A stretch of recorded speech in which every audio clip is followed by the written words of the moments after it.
My family cut me off after I hurt my brother, but now they've suddenly forgiven me 5 years later and want to reconnect, and I'm not sure I want them back because my life has gotten so much better without them. So my 25 male family completely cut ties with me at the end of 2015. Things had been tense for a while leading up to that, but the breaking point came when I went to my parents' house for Christmas. One night, I drank way too much and got into a heated argument with my younger brother. The argument spiraled out of control and turned physical. I was 19 at the time, and he was only 15. Unfortunately, he got the worst of it. That night changed everything. It wasn't just the fight itself, but the damage it did to my relationship with my family. After that, they pretty much shut me out completely. Without going into massive detail, he had said something which struck a nerve. I won't say what because it's quite personal, and not really relevant here, and I ended up injuring him quite badly. There was a question of potentially involving the police, but nothing ever happened in regards to that. In the end they all just told me they wanted nothing to do with me anymore. Which is fair enough. I was completely in the wrong and they were absolutely right to want to cut me off. I'm not complaining about that in the slightest. I had already moved out by that stage, so it wasn't a case of kicking me out, it was more just telling me to never come back. Again, I can't blame them for this at all, and would be surprised if you could either. This post isn't about me complaining about being cut off or pretending that I didn't deserve it, because I did, and I'm not trying to play the victim here. I genuinely regret what I did and have spent time trying to self-improve in the wake of it. It was quite difficult for me to come to terms with this for the first year or so afterwards. The only person in my family I had any contact with was my mom. We never really spoke in depth, just small updates, wishing each other happy birthday and things like that. Honestly though, after that first year, things have gotten so much better for me. I stopped drinking, which was the root of a lot of my problems. I got my head down and ended up doing very well at university. I've now got a job that I love, and I've been with my girlfriend for the best part of 4 years, and things are absolutely great. To be brutally honest, I don't miss my family one bit. My relationship with them hadn't been great for a while before the fight, and as far as I was concerned I didn't miss them and they didn't miss me, and being on a non-contact basis with all of them apart from occasional contact with my mom was for the better. However, over the last few months, my mom began messaging me much more frequently, and asking more personal questions about my life, my work, my relationship, etc. I thought it was just boredom on her part, but she maintained it for a while, and began to introduce the idea of me coming back to visit her at some point, which I always shrugged. She started to persist with it, and then yesterday it all came to a head when she added me to a WhatsApp group chat with the rest of the family. I was then told how they had all come to a family decision that 5 years was enough, that my brother had found it in his heart to forgive me for what happened and that they wanted me to come over at some point to catch up on lost time. These are all quotes from what they sent me. I didn't say much, I just said I wanted time to think. I'm quite torn on this now. Part of me feels like I'm obliged to go along with it. They cut contact with me because of my own actions, and if my brother's forgiven me and wants to re-establish contact with me then it's my duty to do so. On the other hand, I feel like since contact was cut my life improved a lot. My relationship with them had been on a downward slope for a fair bit of time beforehand, and I just haven't found myself missing any of it. That's why I'm asking for advice.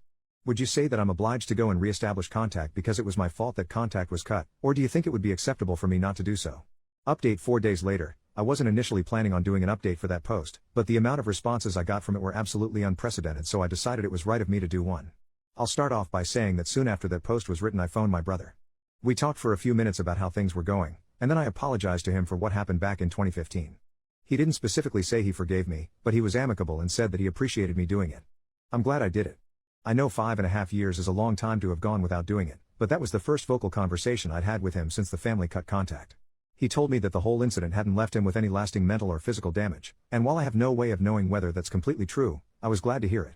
I don't want to make it about myself, but it did also feel like a bit of a weight lifted off my shoulders. In terms of the actual resumption of contact, it won't be happening for now. After a few days of talking to the family as a collective in the group chat, which I have now left, as well as some individual conversations with different members, I told them that I was happy to increase contact with them through messaging, but that as things stand I didn't think resuming face-to-face contact would be right, and that I wasn't going to do it. As I stated in the initial post, I was already having severe doubts about it, and the conversations I had with them pretty much made my mind up for me. I'll list a few examples of it here. 1. Much of the discussion I had with family was done through a group chat in which I was added to by my mom. This group chat also contained my dad, and my 2 brothers. The group chat was titled Reunion, so it was pretty obvious what their intentions were. 2. The initial language used by them when I was added bothered me. I gave some examples of it in the original post, things like my mum saying my brother had found it in his heart to forgive me and them coming to a family decision that 5 years was enough. It made it seem like there was no chance of it being a normal family relationship at all, and that I would always be indebted and subservient to them in some form for that. As I said, I had no issue with being cut off and felt they were pretty justified in doing so, but that doesn't mean I would be prepared to come back and be in a constant state of owing one, and likely being made to feel pressured to do things for them because they were oh so kind to find it in their hearts to let me back. 3. This sort of language continued throughout me being in that group chat.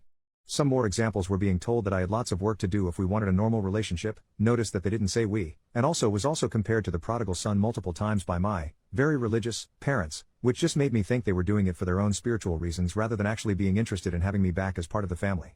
The final nail in the coffin was that when I specifically expressed doubts about it, my dad said, after all you did to us as a family, we've decided to let you back in, and then pretty much went on to tell me that I should be biting their hands off for the chance to make amends, and that I was ungrateful for not doing so. I told them I was backing out of it pretty soon after that. A few of the replies to my original post asked if any of them needed an organ. I initially brushed this off as a joke, but after some of the conversations I had, I now genuinely think it's possible that that's true. My girlfriend is also a big reason why I was initially having doubts, and a couple of things that were said by my dad completely reinforced these. I 100% know that he would dislike her. Not through any fault of her own, but mainly because he has some very old-fashioned views on women, and he's also quite racist. She is only half white, and when I was younger my dad made it pretty clear that he didn't want me to date outside of my race. In the group chat, he described her as my exotic girlfriend and made a couple of very stereotypical assumptions on her based on her race, which made it pretty clear to me that he still found it wrong and abnormal of me to be with a girl who isn't completely white. If I resumed a somewhat normal father-son relationship with him, I'm almost certain that he'd try to interfere in some way, and would at the very least encourage me to end things with her. It's not like I've only been seeing her for a month either. We've been together for almost 4 years and have discussed marriage, so she absolutely takes priority over the family. Those are the main reasons behind me choosing not to go down the route of face-to-face contact with the family. There are a few other things too, such as the fact that they seemed awfully interested in grandchildren who didn't even exist, and also that I suspected that it was all my mom's doing and that the rest of the family weren't that interested. I'm fairly sure she was feeding the others lines. My 14-year-old brother was typing an awful lot like my 45-year-old mom, let's put it that way. With all these factors combined with my initial doubts about it made my mind up that I wasn't going to resume face-to-face contact. I messaged them telling them that while I did appreciate them trying to get me to do so, I just had too many doubts about it to go and start meeting with them face-to-face or going to their house. I did say that they all had my number now, and were free to text me at any point if they wanted to talk, and then left the group chat. I know they've all read it, because they've all been online since I sent it, but I haven't had a single message from any of them. To be honest, I'm not entirely sure if I ever will. And yet, I can't really say I feel that sad about it. I'm glad I've apologized to my brother, and if that's the end of all contact with them then so be it, it is what it is. My mom was contacting me every day in the months leading up to her deciding I should start seeing the family again. Now it's beginning to seem to me that she was doing so because she wanted me to return to them on my hands and knees, groveling and begging for forgiveness. Things certainly began to turn a bit sour when it became clear that I wasn't going to do that. Perhaps she sees it as the final betrayal, and wants nothing more to do with me now. At the end of the day, I'm never going to pretend that they were for a second wrong for cutting contact with me. They did it to protect their 15-year-old son, and I completely understand it. Ultimately though, I grew up, ended my addiction and built a life for myself off the back of it without them involved in my life. It's very likely that they still have this image of the 19-year-old who turned completely white when he was told they wanted nothing more to do with him, but that really isn't me anymore. When they initially kicked me out, I felt like I needed them even though we didn't have the greatest relationship. 5 years on from that, I certainly don't think I do anymore. I apologize to anyone who read the initial post and wanted me to go and see them in person again, but this is just how things have turned out. Once again, thank you to everyone for offering support and advice, and I hope that anyone reading this who has their own issues with family and estrangement is able to navigate them, and build a relationship back if they so wish.